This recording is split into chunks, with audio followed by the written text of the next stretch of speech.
chers amis de Saint-Denis du Salut.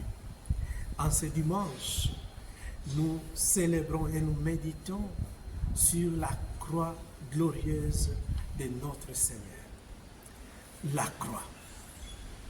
Nous savons que la croix avait une signification négative pour punir, pour humilier un bandit.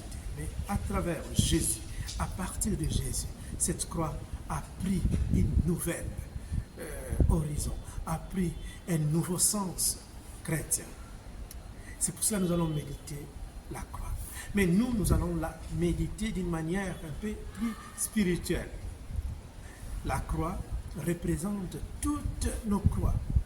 La fatigue, une maladie, un problème non résolu, de pulsions non résolues, de problèmes de toutes catégories représentent nos croix.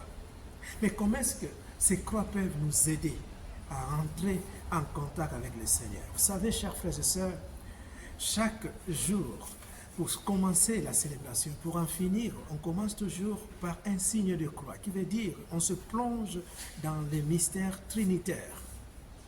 Et se plonger dans ce mystère trinitaire, c'est laisser l'espace à l'Esprit Saint de nous guider. C'est pour cela que j'aimerais bien, en ce dimanche, que nous laissions le mystère nous guider, le mystère de la croix.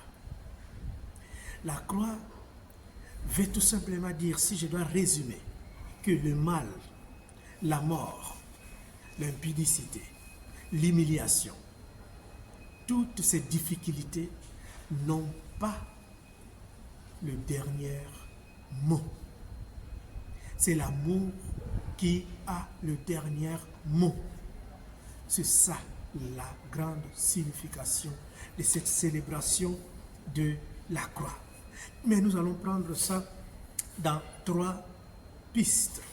La croix comme, je dirais, un élément pour trouver la vie.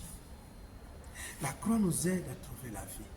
Car c'est sur la croix que tout semblait finir. Mais après la croix, Jésus a été ressuscité. Jésus est ressuscité.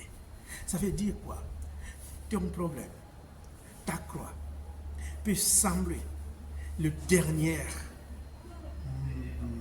dernière étape. Tu ne sais plus quoi faire après cette croix. Mais cher ami, rappelle-toi que Jésus est ressuscité après la croix. Donc ta problématique, ton problème, ta situation, tes difficultés n'auront jamais les derniers mots. La résurrection t'attend. En deuxième élément, la croix nous conduit vers l'humilité. C'est un élément, c'est un lieu, c'est un trône d'humilité. Dieu qui est Dieu, Jésus qui est Jésus, il s'est anéanti pour finir sa vie sur la croix. Ça veut dire quoi? Nos croix, nos difficultés doivent nous enseigner à être humbles, à dépendre que de Dieu, à dépendre intérieurement et totalement en Dieu. C'est Dieu qui nous donne des solutions.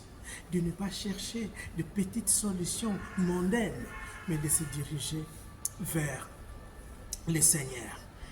Et la croix nous donne troisièmement l'espérance. Car après la croix, il y a la vie. C'est pour cela même, on ne dit pas la croix douloureuse, on dit la croix glorieuse. Voilà ce que ça change dans notre vie de chrétien.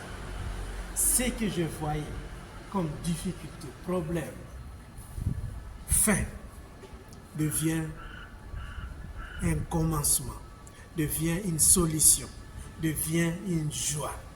Et ça, pour que ça arrive, nous avons besoin d'humilité. Nous avons besoin de contempler le Seigneur, de laisser que le mystère puisse envahir notre vie, puisse changer notre vie.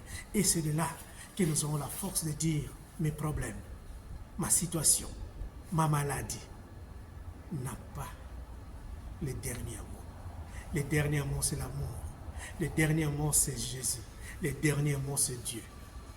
Prions les uns pour les autres, afin que tous qui sont fatigués de leur croix, de ce poids-là, puissent être inspirés par l'Esprit Saint, puissent être envahis, puissent être pénétrés, compénétrés par le mystère de la Trinité, le mystère de la croix, afin que tout soit basculé, le problème devienne de solution, l'impossible devient possible et la mort devient la résurrection.